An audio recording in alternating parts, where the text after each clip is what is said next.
আজকে অনেকে এই প্রশ্নটা করো যে ভাতে কিভাবে ক্যালোরির মাত্রা কমানো যায়।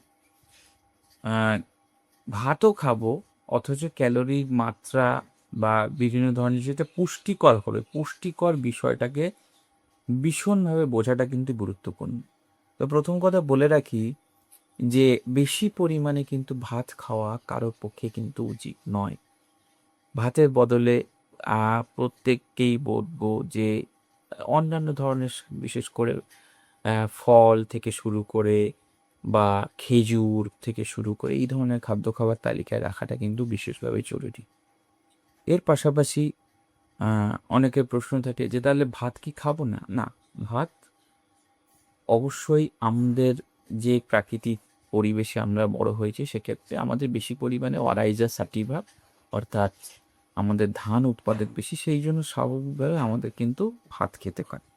তো ভাত এমনভাবে খাওয়া উচিত যে এখানে তোমার কিন্তু মাড় থাকবে না এই জিনিসটা, অর্থাৎ ভাতের যে মান, অর্থাৎ সাধারণভাবে যদি যারা প্রেশার কুকারে ভাত করেন তাদের থেকে হাঁড়িতে ভাত করে সেই মাড়টাকে ছেঁকে ফেলে দেওয়াটা কিন্তু ভীষণভাবে গুরুত্বপূর্ণ। এতে কোলেস্টেরল বা বিভিন্ন ধরনের যে এর পাশাপাশি যে অ্যাসপেক্টস বা ক্যালোরির মাত্রা কমিয়ে নেওয়া যায়। তো এই জিনিসটাও কেউ বুঝতে হবে। এর সাথে সাথে কড়াইশুঁটি, বাঁধাকপি বা টমেটো এই ধরনের যে যদি মনে হয় খাওয়া, এই জিনিসটাও কিন্তু ভীষণভাবে দরকার, কারণ এতে ফাইবারের পরিমাণ বেশি থাকে।